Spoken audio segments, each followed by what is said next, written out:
আসসালামু আলাইকুম। আপনারা দেখছেন সিভিএন টিভি ইউএসএ সংবাদ বুলেটিন। সঙ্গে আছি আমি আইনাল হক। শুরুতেই এসেনশিয়াল হোম কেয়ার সংবাদ শিরোনাম। ৬ লাখ ভেনেজুয়েলার অভিবাসীকে ফেরত পাঠানোর সিদ্ধান্ত যুক্তরাষ্ট্রের।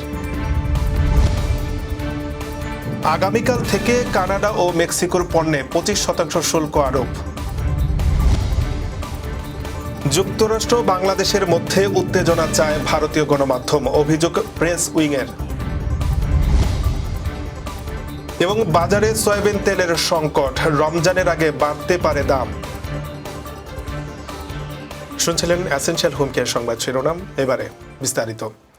ট্রাম্প প্রশাসন ৬ লাখ ভেনেজুয়েলার অভিবাসীর সাময়িক প্রোটেকশন স্ট্যাটাস বাতিল করেছে। ফলে তারা আর দেশটিতে বসবাস ও কাজ করতে পারবেন না। মার্কিন হোমল্যান্ড সিকিউরিটি সচিব ক্রিস্টি নোয়েম জানিয়েছেন, বাইডেন প্রশাসনের সময় দেওয়া সুবিধা প্রত্যাহার করা হয়েছে। এতে অভিবাসীরা ওয়ার্কার পারমিট হারাবেন এবং যুক্তরাষ্ট্র তাদের ফেরত পাঠানোর প্রক্রিয়া শুরু করবে। ট্রাম্প প্রশাসন অভিবাসন নীতি কঠোর করতে চায় এবং বেআইনি অভিবাসীদের গুয়ান্তানামো বেতে পাঠানোর পরিকল্পনা করছে। এর আগে বাইডেন প্রশাসন মানবিক সংকটের কারণে ভেনেজুয়েলার নাগরিকদের সাময়িক প্রোটেকশন স্ট্যাটাস সুবিধা দিয়েছিল। বিশ্লেষকরা মনে করছেন, এই সিদ্ধান্ত অভিবাসীর জন্য নতুন সংকট তৈরি করতে পারে এবং আইনি চ্যালেঞ্জের মুখে পড়তে পারে। তবে ট্রাম্প প্রশাসন অভিবাসন নীতি কঠোর করতে দৃঢ় প্রতিজ্ঞ। মার্কিন প্রেসিডেন্ট ডোনাল্ড ট্রাম্প ১ ফেব্রুয়ারি থেকে কানাডা ও মেক্সিকো থেকে আমদানিকৃত পণ্যের উপর ২৫% শুল্ক আরোপের ঘোষণা দিয়েছেন। তিনি জানান, এই পদক্ষেপের উদ্দেশ্য অবৈধ অভিবাসন নিয়ন্ত্রণ, ফ্যান্টানিল মাদক প্রভাব বন্ধ এবং বাণিজ্য ঘাটতি কমানো। হোয়াইট হাউসের সাংবাদিক সম্মেলনে ট্রাম্প বলেন, এটি যুক্তরাষ্ট্রের নিরাপত্তা ও অর্থনৈতিক স্বার্থে গুরুত্বপূর্ণ। তবে তিনি স্পষ্ট করেছেন, কানাডা ও মেক্সিকো থেকে আমদানি করা তেলের উপর শুল্ক প্রযোজ্য হবে কিনা সে বিষয়ে সিদ্ধান্ত এখনও হয়নি।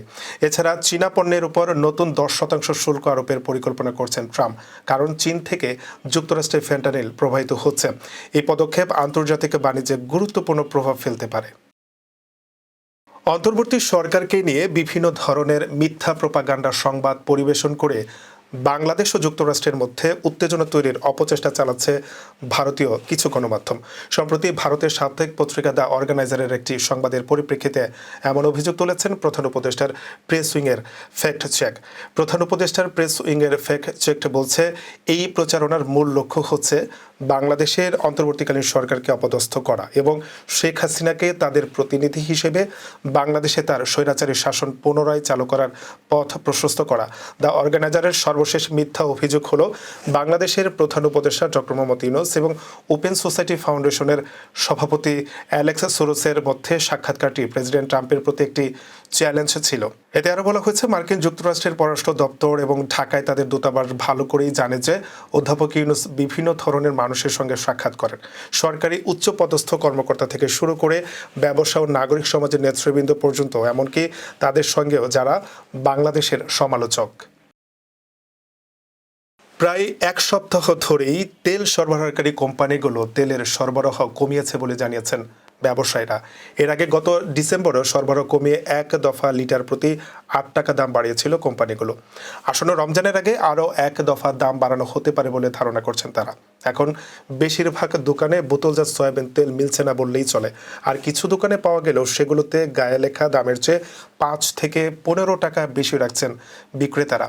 ব্যবসায়ীরা জানান, কোম্পানিগুলো ঠিকঠাক মতো তেল দিচ্ছে না। মাঝে মাঝে ২-১ কার্টন তেল দিচ্ছে, যা চাহিদার তুলনায় অনেক কম। খুচরা বিক্রেতারা বলছেন, বাজারে সয়াবিনের ১, ২ ও ৫ লিটারের বোতলের সরবরাহ একেবারে নেই বললেই চলে। পরিবেশকদের কাছে বারবার তাগাদা দিয়েও তেল পাচ্ছেন না তারা।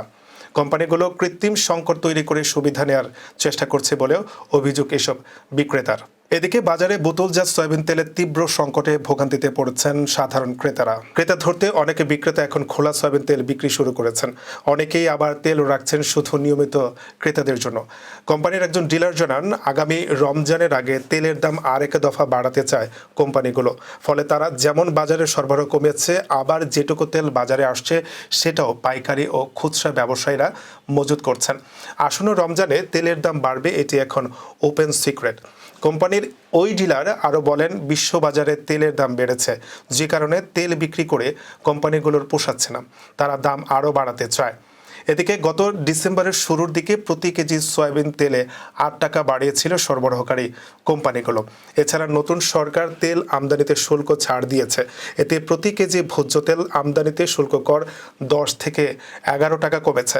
এরপরও আমদানি বাড়েনি, বরং বাজারে বোতলজাত তেলের সংকট তৈরি করেছে কোম্পানিগুলো। এবারে কর্ণফুলী ইনকাম ট্যাক্স সংবাদ শিরোনাম। ব্রঙ্কসে গাইডেন্স রেজিডেন্সিয়ালের সৌজন্যে ইসলামী হোম ফিন্যান্সের সেমিনার। আবারও স্বাগত সিবিএন টিভি ইউএসএ সংবাদ বুলেটিনে। শুনছিলেন কর্ণফুলী ইনকাম ট্যাক্স সংবাদ শিরোনাম। এবারে বিস্তারিত।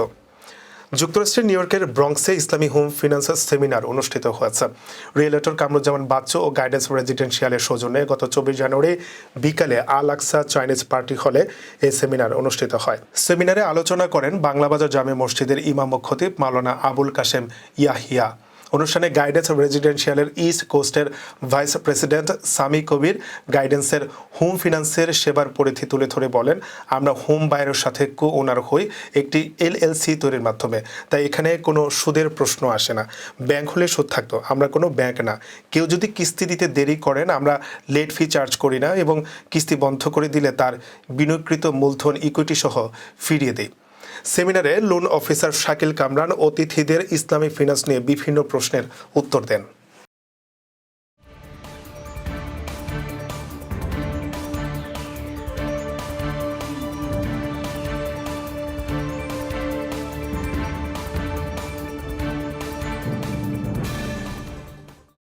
প্রতিদিনের উল্লেখযোগ্য ঘটনা কালক্রমে রূপ নেয় ইতিহাসে। চলুন এক নজরে দেখে নেওয়া যাক আজকের দিনে ঘটে যাওয়া উল্লেখযোগ্য কিছু ঘটনা। 1600 সালের আজকের এই দিনে ইংল্যান্ডের রানী প্রথম এলিজাবেথের ফরমান বলে ইস্ট ইন্ডিয়া কোম্পানি প্রতিষ্ঠিত হয়। 1909 সালের আজকের এই দিনে আমেরিকার বিখ্যাত ম্যানহাটন সেতু উদ্বোধন করা হয়। 1952 সালের আজকের এই দিনে মাওলানা ভাসানীর সভাপতিত্বে সর্বদলীয় কেন্দ্রীয় রাষ্ট্রভাষা কর্মী পরিষদ নামে রাজনৈতিক দল গঠন করা হয়। দর্শক, এই ছিল সিবিএন টিভি ইউএসএ সংবাদ বুলেটিনে। শেষ করছি। পরবর্তী বুলেটিন দেখার আমন্ত্রণ জানিয়ে এতক্ষণ সাথে থাকার জন্য ধন্যবাদ সবাইকে।